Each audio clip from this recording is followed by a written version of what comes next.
괜찮아, 괜찮아. 오빠가 정말 그냥 봤어. Film dibuka dengan memperlihatkan seorang wanita bernama In Ai yang baru saja dibebaskan dari penjara.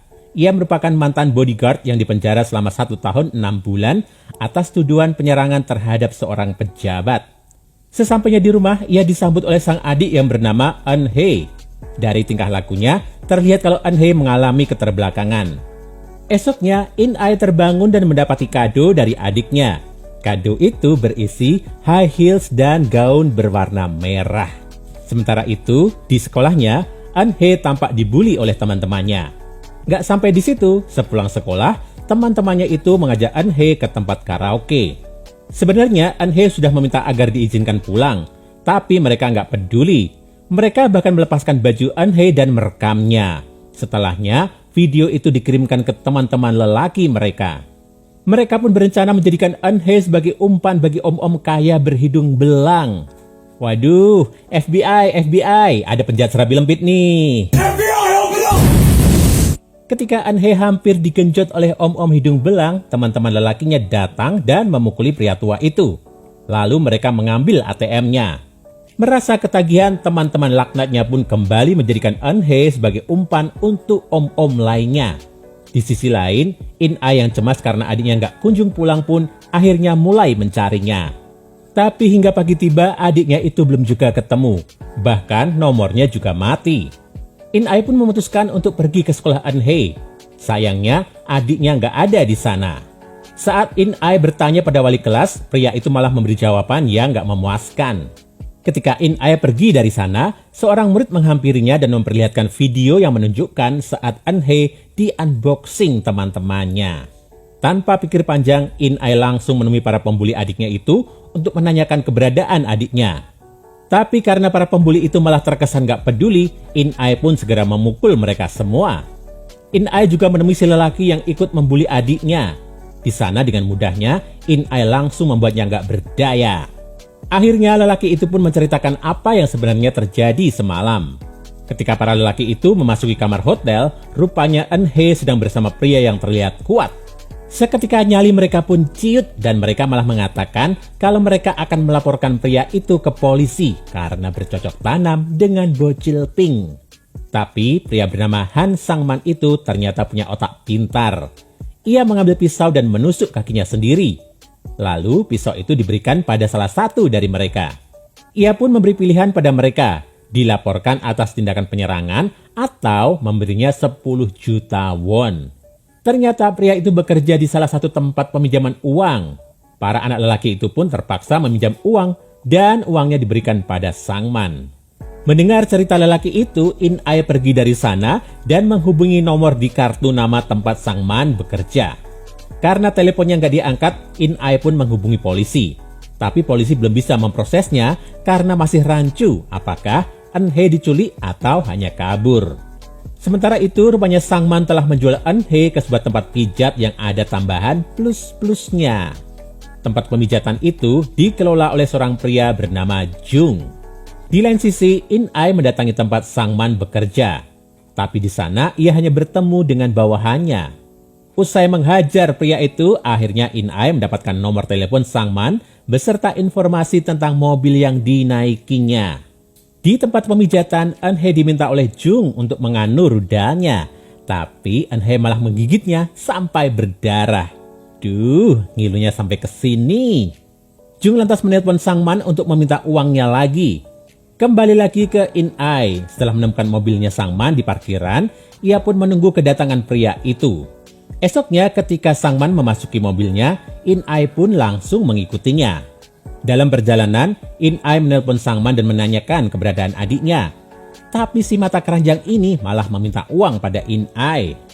Karena kesal, In Ai menutup teleponnya lalu menginjak gas hingga mobilnya menabrak mobil Sang-man.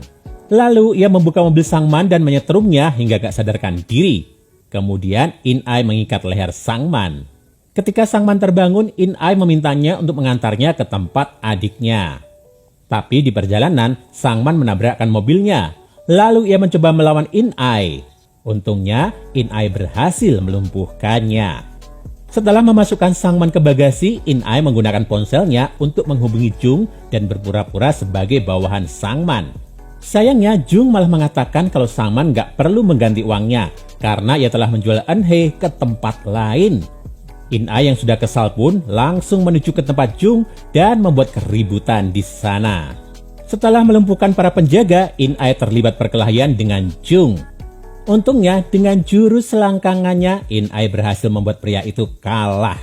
Akhirnya, asisten Jung pun menceritakan kalau sebenarnya Eun Hye sudah berusaha menghubungi In Ai. Tapi karena In Ai nggak ada di rumah, Eun Hye pun menghubungi seorang pria tua pemilik supermarket. Tapi yang datang ke sana justru pria muda yang langsung memberi Jung uang dan membawa Eun Hye pergi. In Ai pun langsung meminta nomor telepon supermarket itu dan menuju ke sana. Sementara itu, Eun Hye kini berada dalam mobil seorang pria bernama Jung Woo. Ketika Jung Woo menghentikan mobilnya di rest area, Eun Hye langsung berpura-pura tidur. Saat Jung Woo pergi, Eun Hye segera menaiki sebuah bus untuk kabur. Tapi Jung Woo yang mengetahui hal itu langsung mencoba membawanya pergi. Eun Hye sempat berteriak meminta tolong pada penumpang, tapi Jung Woo malah mengatakan kalau ia kakaknya dan Eun Hye menderita depresi. Lalu, Jung Woo menerima telepon dari bosnya. Ternyata bosnya itu adalah seorang pejabat bernama Yong Chon. Di sisi lain, In Ai yang gak tahan dengan teriakan Sangman pun akhirnya menabrakkan bagasi berkali-kali lalu mengeluarkannya dari sana. Sementara itu, Jung Woo membawa Eun Hye ke sebuah bangunan di sana. Jung Woo mengatakan kalau Yong Chon mengetahui keberadaan Eun Hye setelah gadis itu mencoba menghubungi supermarket. Rupanya Yong Chon memang sudah lama mengincar Eun Hye untuk membalaskan dendamnya. Yong Chon juga sempat kesal pada Jung Woo karena pria itu nggak benar-benar mencari Eun Hye dan malah terkesan menyembunyikannya. Di lain sisi, In Ai baru saja tiba di supermarket. Di sana si pemilik supermarket mengakui kalau ia pernah menggenjot Eun Hye secara paksa. Mendengar hal itu, sang istri langsung marah dan meninggalkannya, sedangkan In Ai langsung menghajarnya. Pria tua itu bercerita kalau semalam Eun Hye menghubunginya untuk meminta uang. Tapi karena nggak punya uang, pria tua itu meminta tolong pada temannya yang bekerja di sebuah studio foto. In Ai pun langsung menuju ke studio foto. Di sana rupanya ia mendapat fakta lain yang sama memilukannya. Si pemilik studio foto rupanya juga sempat melahap serabi lempit Eun Hye. In Ai pun segera menghajarnya. Lalu ia menanyakan di mana keberadaan Eun Hye. Pria mesum itu menyuruhnya pergi ke bengkel mobil di dekat sana. Dan lagi-lagi di sana ia mendapatkan fakta kalau adiknya juga pernah digenjot oleh si pemilik bengkel. Pemilik bengkel juga mengatakan kalau Eun Hye telah ditangkap oleh Yong Chon. Saking kesalnya, kali ini In Ai nggak memberi ampun pada si penjahat serabi lempit. Ia pun menarik pengait mobil sehingga mobil itu jatuh dan membuat si pemilik bengkel tewas. Scene lalu memperlihatkan alasan mengapa In Ai sempat ditahan. 3 tahun lalu, Eun Hye digenjot oleh si pemilik bengkel di mobil milik Yong Chon yang sedang diperbaiki di sana. Yong Chon yang melihat cancut milik Eun Hye tertinggal di mobilnya pun akhirnya ikut mencicipi serabi lempit Eun Hye. Heran deh ini orang-orang, kok kayaknya santai banget ya nge-unboxing bocil. In Ai yang penasaran dengan sikap adiknya yang aneh pun akhirnya memata-matainya. Saat itu, ia melihat sang adik dijemput oleh sebuah mobil dan dibawa menuju hotel. Untungnya, In Ai berhasil menyerang Yong Chon yang saat itu sedang mencicipi serabi lempit adiknya. Karena itulah akhirnya In Ai harus mendekam di penjara. Scene lalu berpindah ke masa kini. Berbekal informasi dari si pemilik bengkel, In Ai akhirnya menghubungi Jung Woo dan menanyakan keberadaan Eun Hye. Karena Jung Woo adalah orang baik, ia pun memberitahu kalau Yong Chon sedang di taman kota. Setelah menunggu saat yang tepat, In Ai pun masuk ke dalam dan menghajar Yong Chon yang sedang beristirahat. Nggak sampai di situ, ia pun juga harus menghajar para bodyguardnya. Selagi In Ai sibuk, Yong Chon pun kabur. Untungnya, In Ai berhasil mengejarnya, bahkan menembak tangannya.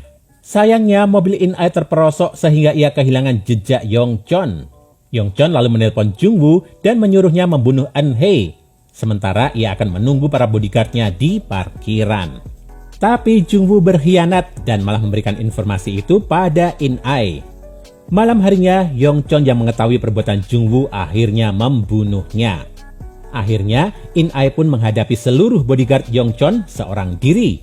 Wah, tenaganya kok nggak ada habis-habisnya ya. Karena kewalahan, akhirnya In-ai pun terkena pukulan dan jatuh. Tapi akhirnya ia bisa bangkit. Kemudian In-ai masuk ke sebuah kamar di mana Yongchon berada. Sempat terjadi perkelahian yang mengakibatkan In-ai tertusuk. Tapi akhirnya In-ai berhasil menang dan menyelamatkan adiknya. Dan film pun berakhir. Nah, itu tadi gengs alur film untuk hari ini. Bagi kalian yang ingin request film, silahkan tulis di kolom komentar ya.